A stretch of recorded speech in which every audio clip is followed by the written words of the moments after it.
Hey, how are you doing? We're going to have a little chat about Sonar, which is an app that I've been enjoying playing around with for a few days now, and had the opportunity to do a little test with this week. And we're also going to put on a podcast in the next day or two, which will be with Katie Atler-Smith, who is from Sonar in New York, talking about the app.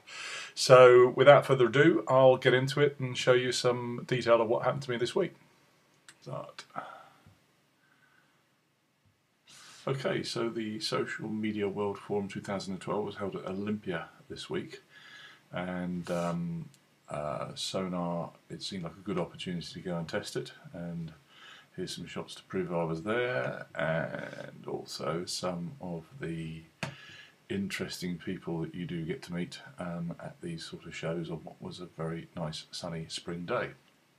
So, Sonar itself, the little submarine, it goes on your iPhone and it works in conjunction with Foursquare and Facebook, LinkedIn and Twitter. These are the feeds that Sonar draws its information and data from. When you arrive at a venue and you want to find out what's going on around you, you check in, and that's done in the places section. And you can see when I was at Olympia it came up with a number of possibilities, including the event and a couple of different parts of Olympia, and I elected to go for the one with the most people, which had 61 people in it at the time. So you just check in, and to do that it's a very simple page.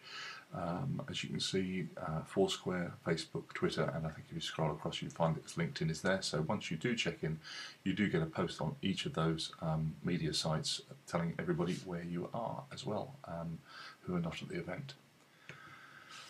Once you're in, it immediately comes up and shows you some of those who are around you, how long they've been in, and you can see on the right hand side it also shows you which social media accounts that the people that are listed connect to and use, and at the bottom of each entry you can see even shared interests and connections with LinkedIn or Twitter interests. And that's really useful because you can immediately find pieces of common interest with people if they're friends of friends or friends of contacts that you can sort of pretty much on the spot check out and read into some detail on. You can also, by clicking onto any one of those individuals, you can get to a position where you can send them a tweet and get in touch. So if you find something immediately that is of interest and something you want to talk about, you can tweet straight away and get your points over and have a quick word and see what their feelings are on the subjects you're interested in. Moving on, you can also, by digging a little deeper, find out, certainly on Twitter, what their common interests and the items that they're following which are similar to yours. So in this case, with the guy from Head of Social at Yard Digital, we both use Buffer, we're both interested in UKTI and Richard Branson, and right down at the bottom, which you can't quite see, we're both following Stephen Fry. You never know, I suppose he might be a Norwich City fan as well, but I doubt it coming from Edinburgh. But you know, it's interesting to be able to see and pick up on the items that all these people are following.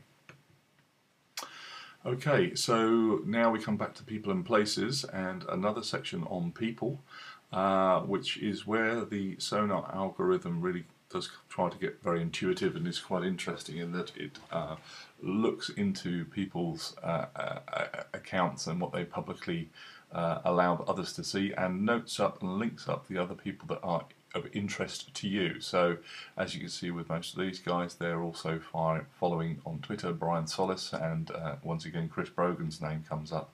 So now I know that these guys have very similar interests to me, and if we look at Paul Van Veenend, I'll dig into him a little bit further because he's got all three accounts running, and he's got two people that are of shared interest. So I'm going to go and look into his LinkedIn account and have a look more in a little bit more depth there. As you can see on the day, it was showing on the map that Paul was most certainly in the same building as me, and now I can see that he's a social media and community manager at a couple of companies there, Starcom, Blogger Social Media and Upload Something. If you come down to the bottom of the page, you can see there's a scroll bar along the bottom where you can flick between LinkedIn that we're in currently. You can go and have a look at his Facebook account, and you can go and have a look at all the other social media accounts that Paul is listed for. Digging further, we go into the LinkedIn account, as you can see here, and I can now see that Paul does indeed have 3 current positions that he's showing. One at Starcom, Upload Media, and Marketing Facts. So I thought Upload Cinema would be interesting, so to dig a little further, I thought I'd go and have a look at that. And hey, yet another Twitter. It gives you opportunities. Sonar is constantly trying to get you to communicate with other people, and by clicking through from the Upload Cinema, it came straight to this Twitter page. I wasn't totally wishing to do that because, you know, this was a test and I didn't particularly know Paul and actually wasn't planning to contact him. So I went to cancel that button, and that led me back to a biography of what Paul does with Upload Cinema. So the fact he's a guest editor, speaker, has presented Upload Cinema UVU Medisch Centrum Symposium. So lots of impressive information there about Paul and what he does. So overall, I guess my position as a business networker is to be able to go to any trade show, especially, I mean, it was a bit odd this one because it's a new one to me, so, you know, I don't think I even fully understood everybody and what they were there and what they were all about, but it still gave me so much more information on, you know, what everybody who checks in is up to.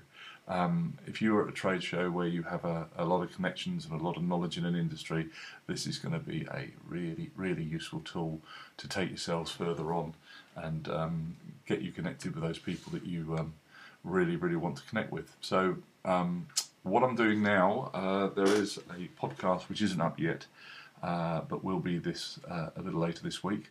And we've also had Katie Adler-Smith on from Sonar in New York, and she's given us a really interesting podcast which will go up in a couple of days' time. Give some details of where they've come from. They've only been around since May 2011, but they've done an awful lot of development since then, and coming up to their first birthday in May this year. And Katie gives us some idea of the origins of the app, what it's really good at in social and different circles, and some details of their development. So I hope you enjoy that. Yeah, we'll do this again sometime. Thanks for listening. Cheers. Bye.